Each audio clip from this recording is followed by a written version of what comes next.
आरजीकर मामले को लेकर पिछले 41 दिनों से स्वास्थ्य भवन के बाहर जूनियर डॉक्टर्स का विरोध प्रदर्शन देखने को मिला।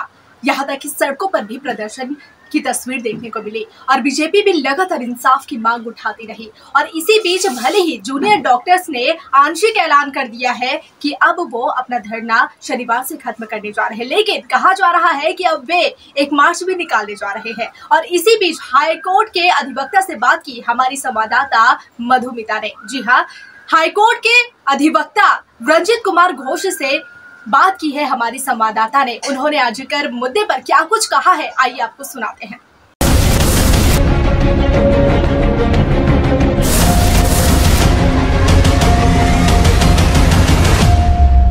আপনারা জানেন যে আরজিকরের নৃশংস ঘটনার বিচারের দাবিতে পথে নেমেছে জুনিয়র ডাক্তাররা। তাদের লাগাতার কর্মবিরতি চলছে। এই কর্মবিরতি প্রসঙ্গে আমরা আজ কথা বলবো হাইকোর্টের বিশিষ্ট আইনজীবী রঞ্জিত কুমার ঘোষের সঙ্গে। স্যার, আপনি কি বলবেন, এই যে জুনিয়র ডাক্তাররা লাগাতার কর্মবিরতি করছেন, আপনি কি সমর্থন করেন? নমস্কার। প্রথমে আমি আপনাদের একটা কথা জানাই, আমার ছোট ভাই ডাক্তার ছিল, এনআরএস এর কাছে এনআরএস প্র্যাকটিস করত। 48-49 বছর বয়সে হার্ট অ্যাটাক হয়ে তার মৃতদেহটা বাড়িতে ফেলে। আজ সে যদি বেঁচে থাকতো, সে আজকে এই ডাক্তারদের পাশে থাকত। আজ তার বয়সটা হতো কিছু না হলে পরও 65 থেকে 66 বছর। আজ আমি, সে তো নেই, তার বিধবা আত্মার প্রতি শ্রদ্ধা জানিয়ে আমি ডাক্তারদের পূর্ণ সমর্থন করছি। এবং সবচেয়ে বড় কথা জানাই আপনাদের, প্রতিবাদ করা মাত্রই ন্যায়সঙ্গত। ডাক্তারের দাবি বিরাট দাবি। এ শুধু ডাক্তারের দাবি নয়, এই দাবি হলো সমস্ত মানুষের কণ্ঠস্বর, সমস্ত মানুষের দাবি। এই দাবির কাছে সমর্থন না করার মতন লোক নেই। তারাই আছে যারা এই দুর্নীতির সঙ্গে জড়িত, যারা এই দুর্নীতিকে ভালোবাসে, সুযোগ সঙ্গে তারাই। এছাড়া কারণ ডাক্তার লেখাপড়া জানে, তারা রাস্তায় নেমেছে। কোনো মস্তান বা কোনো গুন্ডা বা কোনো পলিটিক্যাল লিডার তারা নামেনি। আপনি কোথায় অবাক করে দেখবেন, তাদের আন্দোলনে পলিটিক্যাল লিডাররা তো গোলা জলে মাছ খুঁজতে বেরোয়, এরম গেছে। নজির হিসেবে তারা, আপনি শুনলে অবাক হয়ে যাবেন, প্রাক্তন বিচারপতি অভিজিৎ গঙ্গোপাধ্যায়কে গো ব্যাক স্লোগান দিয়েছে। তারা অগ্নিমিত্রা পল তাকেও গো ব্যাক দিয়ে। কারণ কি? তারা চায় না, তারা চায় না কোনো মতেই তাদের গায়ে কোনো মতে রাজনীতির ছোঁয়া লাগবে। যাকে সমর্থন করে পশ্চিমবাংলার সমস্ত মানুষ, আমরা যদি কেউ যদি মনে করে থাকি সামান্য আন্দোলন মেরু মতো সোজা নয়। কিন্তু আপনি জানেন যে এই ঘটনায় রাজ্য পুলিশ বা কলকাতা পুলিশের সম্পর্কে কিন্তু একাধিক প্রশ্ন উঠেছে যে প্রমাণ লোপাট করা হয়েছে এবং ডাক্তারদের দাবি অনুযায়ী কিন্তু অপসারণ করা হয়নি, অ্যাকচুয়ালি ট্রান্সফার করা হয়েছে বিনীত গোয়েলকে বা অভিষেক গুপ্তাকে। তো তারপরেও তো আন্দোলন চলছে, কি বলবেন আপনি? শুনুন, উপায় নেই। মমতা ব্যানার্জি প্রচুর লড়াই করে এসছে। সেদিন মমতা ব্যানার্জির লড়াইয়ের সঙ্গে মাওবাদীরা ছিল, কিষাণজি ছিল, যার ফলে প্রচুর সাকসেস হয়েছে। কারণ কি? তিনি তো উড়াম লোকদেরকে সঙ্গে নিয়ে যায়, লড়াইটা ঠিক পাবে। কারণ লড়াইটা সিপিএম এর বিরুদ্ধে। সিপিএম 34 বছর সবচেয়ে বড় অত্যাচার করেছে, তারাই তো এইসব করেছে। তারা আজকে পথে যে নেমেছে, তাদের লজ্জা করে না? তারা সুন্দরবনে পুল্লের যৌনাঙ্গে তারা ওই ঢুকিয়ে দিয়েছিল, টর্চ। তাদের লজ্জা করে না? তাদের পুলিশ এইখানে নারকোলডাঙ্গা লকআপে রাত্রির বেলা মেয়ে ছেলে তুলে রেপ করেছিল। তারা আন্দোলন করে কি করে? তাদের আন্দোলন সাজে না, তাদের আন্দোলন সাজে না। কালকে আপনারা শুনবেন যে সিপিএম এর যে আন্দোলন হচ্ছে অনেক দূর থেকে, ওরা একদম কাছে গেছে। ওরা তো জানে, ওরা জানে, ওরা লড়াই করেছে। মীনাক্ষী সেদিন লড়াই করেছে, মীনাক্ষীকে রেড স্যালুট। মীনাক্ষী সেদিন মৃতদেহ বেরোতে দেয়নি। মীনাক্ষী ডেকেছে কেন? চাকরির জন্য। মীনাক্ষী মুখার্জি কোনো বাজে জিনিস করেনি। সেদিন যারা সিপিএম এর সঙ্গে কলতল, একে কি ঠিক হয়েছে? একটা ভালো ছেলে, মুখ দেখে দেখছেন না, ওকে কে আটকে রাখবে? ও ছেড়ে দিচ্ছে আজকে।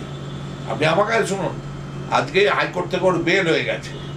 এইগুলো এদেরকে আটকে কোনো লাভ হবে না। কোথায় বিজেপিকে তো আটকাচ্ছে না, কোথায় বিজেপিকে তো বলছে না, এরা তো যাচ্ছে গোলা দলে ঢোকা যায়। এরা অবস্থান করছে কিসের জন্যে? মানুষ গেছে শুধুমাত্র ডাক্তারদের আন্দোলন, ইন্টেলেকচুয়াল ক্লাস আর এই প্রতিবাদী শব্দটাকে মানুষ বলা মিলে। কারণ কি, আজকে নির্ভয়া যে মারা গেছে, আমার মেয়ে নেই, সেও তো একটা মেয়ে, সে তো একটা ডাক্তার। সে তো, আপনি জানেন না, আমি ওই অঞ্চলে যাই, ওখানে শুনেছি যে ওনাকে যখন চিকিৎসা করতো তখন কোনো গরিব মানুষ এলে তার তো ফিস নিতই না, উল্টে নিজের থেকে 200-500 টাকা তাকে ওষুধ কেনার জন্য দিত। এই তো কর্ম। এরকম একটা মানুষকে মারলে পরে পৃথিবী চিল্লাবে না? আজকে যা হয়নি কোনোদিন, বাংলা চিল্লাচ্ছে না, ভারত চিল্লাচ্ছে না, চিল্লাচ্ছে পৃথিবী। নির্ভয়ার বিচার চাই, উই ওয়ান্ট জাস্টিস। কিন্তু মমতা বন্দ্যোপাধ্যায়, আমাদের মুখ্যমন্ত্রী, তো বারবার করে জুনিয়র ডাক্তারদের কাজে যোগ দেওয়ার আবেদন জানাচ্ছেন এবং ডাক্তাররা কিন্তু এখনো পর্যন্ত বলছেন যে তারা নিরাপত্তা অভাব বোধ করছেন। তো মুখ্যমন্ত্রীর কথাতেও কি তারা আশ্বাস পাচ্ছেন না? শুনুন, কি করে আশ্বাস পাবেন? আজকে আপনি যদি টিভিতে শোনেন, আপনার ডাক্তার শান্তনু সেন যে এত বড় প্রতিবাদ করেছে, তার যদি নেম প্লেটটা ভেঙে দেওয়া হয়, মানুষ আস্থা রাখবে? কুণাল কি এর জায়গায় আসতে পারবে? উচিত ছিল, আমি মনে করি, আমি নিজে, শুনুন, সিপিএম এর বিরুদ্ধে, আমি তৃণমূলের প্রতি শ্রদ্ধাশীল, ভালোবাসি, পার্টিটাকে করি। উচিত ছিল না? কুণাল কি করবে? মাস্টার চ্যাংড়ার এগেনস্টে বলতে পারে, ডাক্তারের এগেনস্টে বলবে ওর এই শিক্ষাগত যোগ্যতা নিয়ে। আর শান্তনু সেনকে ওখানে বসিয়ে বলানো উচিত ছিল। আর জগৎ সরকারকে ধরে এনে পেলে হয়েছে, মমতা তো ঠিকই করছে, খারাপ করছে না তো, ওরা বলেছে ঠিক আছে চলো তুমি যাও। মমতা আজকে, মানুষ যে মমতার প্রতি ছিল আজকে বলছে, আজকে জানেন, আজ সবচেয়ে লজ্জাকর ব্যাপার, আমরা আজ সবচেয়ে অনুতপ্ত হরিশ চ্যাটার্জি স্ট্রিটে কেন ট্রাফিক শুরু হয়েছে, এই নিয়ে মানুষ আন্দোলন করছে। কোথায় গিয়ে পৌঁছেছে এটা বুঝতে হবে। এই জিনিস না বুঝলে হবে না। শুধু দাড়ি চুলকে আর দুটো নেচে একে স্তব্ধ করা যাবে না। একে স্তব্ধ করতে গেলে পরে একে ভালো কাছে টেনে নিতে হবে। এদের আপনি কোথায় জানেন, বুদ্ধদেব ভট্টাচার্য এত বড় ঘটনা ঘটেছিল, সিপিএম এত জোর হতে একটা রিক্সাওয়ালা তার বইয়ের কান্নায় যাবজ্জীবন করে দিয়েছিল। দুলাল ব্যানার্জি দমদমের ত্রাস ছিল সিপিএম এর, সমস্ত তার কাজে কত সাধু হয়ে গেছে। এটা তো বুদ্ধদেব ভট্টাচার্য তার কোথাও কাজটা করেছে।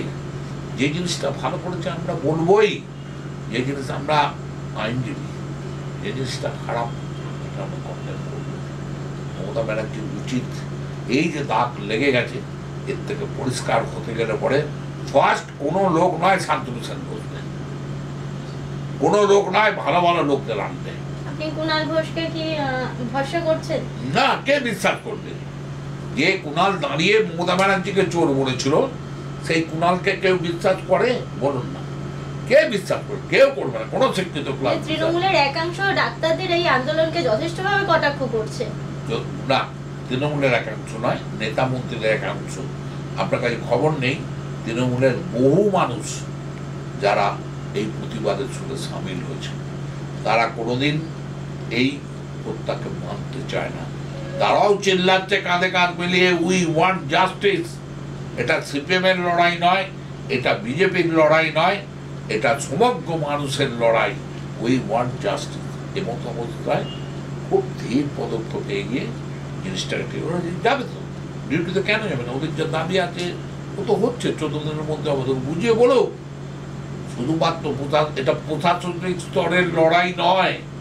প্রশাসনিক স্তরের লড়াই যখন থাকে তখন আমাদের আগে করেছে, এলাকার আন্দোলন টেনে নিয়ে গিয়ে বলে করেছে। না কি বললো, আমি লাইফ টাইম করতে পারবো না, এটা করে কি লাভ? কিচ্ছু না। মানুষ, শুনুন, ইঞ্জিনিয়ার, প্রাক্তন ইঞ্জিনিয়ার, এত মানুষ, এত মেধালোক, এদেরকে এইভাবে তারা রাস্তায় বেরিয়ে এসছে, তারা কারা? 1000 টাকা দিয়ে তাদের মুখ বন্ধ করা যাবে না, পুজোর চাঁদা দিয়ে তাদের মুখ বন্ধ করা, এই প্রতিবাদ অনেক তাদের মেরে স্তব্ধ করা যাবে না। তাদের উচিত তাদের সঙ্গে থেকে দাবি দাওয়াগুলো পূরণ করলে কে হাঁটাবে তৃণমূলকে? কার ক্ষমতা আছে? কাউ ক্ষমতা নেই। শুধু একমাত্র ভুল পদক্ষেপের জন্য দেখবেন এই নাগরিক সমাজের নাম করে পেন্নাপুর আসবে। এর আগে তো হয়েছে, এইভাবেই তো এসছে, এর থেকে শিক্ষা অর্জন করা উচিত।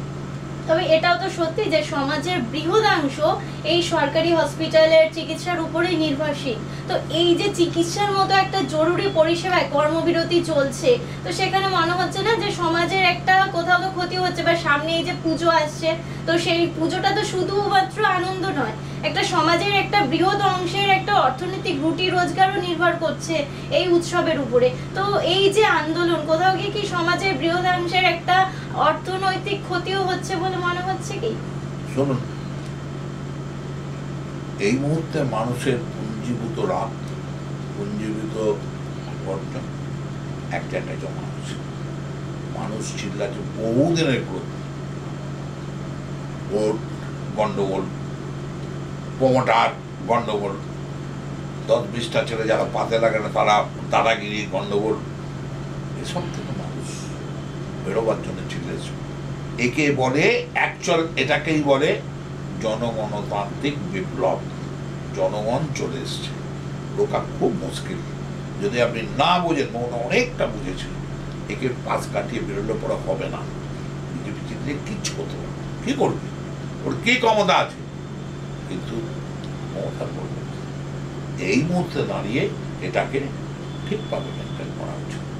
বাজে কথা বলিয়ে আজ ওই মন্ত্রী বলছে, কাল ওই মন্ত্রী বলছে, এরা অঙ্গনেরা চুপ হবে না, এরা ডাক্তার, এদের পেছনে আজকে আপনার তেরপল খুলে নিচ্ছে বলে বলবে, কালকে তেরপল লাগিয়ে, কাল দেখবেন না শয়ে শয়ে তেরপল পড়বে, শয়ে শয়ে পড়বে। কারণ কি বলতো, মানুষ তাকে যে আমাকেও যদি বলে আমি তৃণমূলের প্রতি শ্রদ্ধা থেকেও আমি কিছু না পারি, দুটো তেরপলের দাম তো দিতে পারবো। মানুষের মধ্যে এই অর্জন আপনি করতে পারেন। তুমি শেষ প্রশ্ন, যে আমাদের দেশে কি সত্যি যে নারী সংক্রান্ত আইন আরো কঠোর হওয়া উচিত?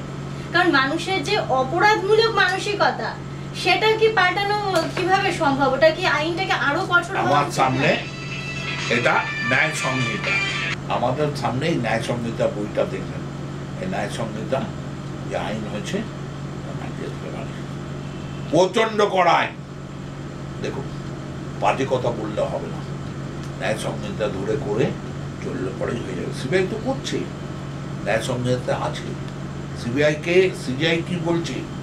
সিবিআই বলছে যে সিবিআইকে সময় দিতে হবে, সে পড়ে সে বিচলে।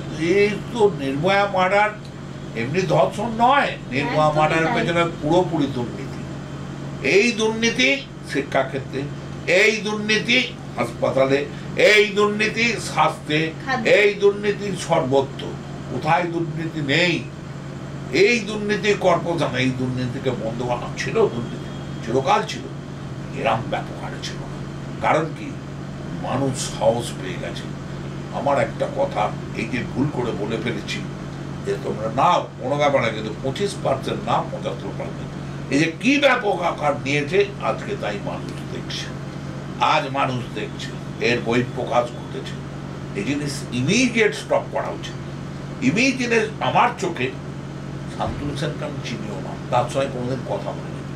আমার চোখে শান্তনু সেন যা লিখেছে, যা করেছে, তাই কিন্তু সে তো তৃণমূলের ভালো বক্তা ছিল, সে তো তাকে না ছড়িয়ে এই মুহূর্তে একদম শান্তনু সেন দেখবে। দেখুন কত মানুষ ঘুরবে।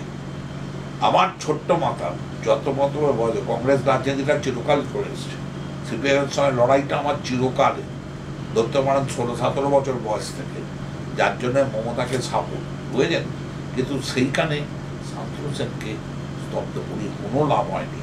আপনি দেখতে পাবেন বহু মানুষ বসে যাবে, সবাই কথা বলে। আর নির্ভেদ কোথায়? নির্ভেদকে আনাক দরকার এই মুহূর্তে। নির্ভেদকে যারা প্রেসিডেন্সি থেকে পাস করে, যারা ভালো বক্তা বলা, শোভনদেব চ্যাটার্জি, এদেরকে আনা দরকার। আমরা তো কংগ্রেস করেছি এদের সঙ্গে, আমরা তো দেখেছি এরা কি ধরনের বক্তা, এদেরকে আমার এদেরকে যে হবে না, এদেরকে দিয়ে কিচ্ছু হবে না। ওই মেয়েটা এমপি করেছে, এখন মমতা যার মাথায় হাত দেবে সেই এমপি হয়ে যাবে, ছিল একটা সময়, এখন মুশকিল হবে। কিন্তু সেইটা এই মুহূর্তে ঠিক করে না, ড্যামেজ কন্ট্রোল লেখে বলে এই মুহূর্তে আজকেই ডিক্লেয়ার যদি করে না, শান্তনু সেন এবার থেকে পার্টির দেখবেন কত ঘুরে যাবে মাত্র। শান্তনু সেন তো দেখে দিয়েছে আমি যা বলেছি তা সত্যি, শান্তনু সেনের যা লিখেছে তা সত্যি, শান্তনু সেন তো মিথ্যে কথা বলেনি। আমি কেন শান্তনু সেনকে বসে দেবো? তার মানে আমি এই দুর্নীতিতে আছি, আমার দরকার কি, আমার যদি সব কিছু ঠিক থাকে আমার এটা ফেস করে।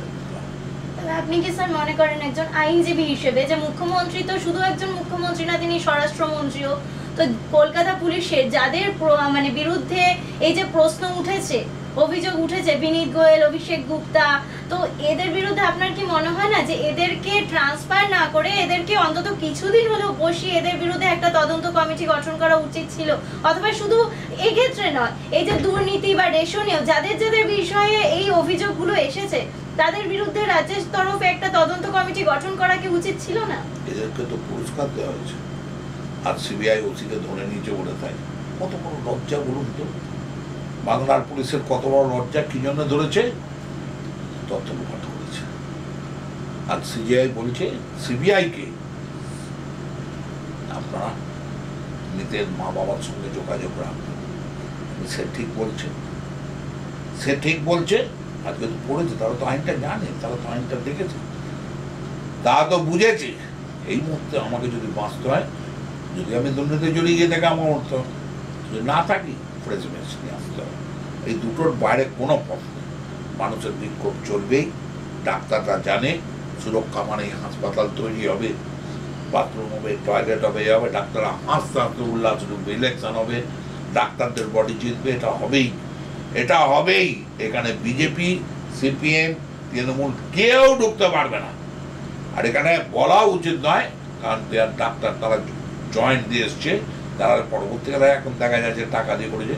আমরা তো বড় বড় ডাক্তারকে, আমার বউটা সেরকম অসুস্থ ছিল, প্রায় মৃতর প্রায়, এই ডাক্তারই তো ভালো করেছে, এই জুনিয়র ডাক্তাররাই ভালো করেছে, তারাই তো চিকিৎসা করেছে। তো আমার ডাক্তারদের প্রতি থাকবে না, আর থাকতে বাধ্য। আমার বউ বেঁচেছে, আমার ভাই ডাক্তার মারা গেছে, তার সহানুভূতিতে আমি বাধ্য ডাক্তারদের প্রতি করতে। তাতে যে যাই বুঝুক, যে যাই করুক, আমার করণীয় কিছু নেই। অপ্রিয় সত্য কথা বলে বলার ঠিক না, কিন্তু আমি অপ্রিয় সত্য কথাই আমার জীবনে 74 করবে, আর কে হারাবার আছে? ওরা সাদের ভাইকে হারিয়েছে। সুতরাং আমার একদম স্পষ্ট কথা, হয় এক মিনিট ঠিক করো, নাহলে পরে মরতে হবে সবাই মিলে, কেউ রুখতে পারবে। ধন্যবাদ স্যার। ধন্যবাদ। इस दुर्गा पूजा न्यूज यूएनआई लेकर आया है बड़ा ऑफर। अब आप चला सकते हैं अपना ऐड, वो भी बिल्कुल free. Jio TV, play on, E Baba, YouTube, Facebook, अब आप चला सकते हैं ऐड 1 महीने के साथ 1 महीना, वो भी बिल्कुल फ्री। तो अब देर किस बात की? ऐड के लिए सीधे संपर्क करें हमारे मेल, फेसबुक, यूट्यूब कमेंट पर, या फिर सीधे हमारे वेबसाइट पर और पाए ये बड़ा ऑफर।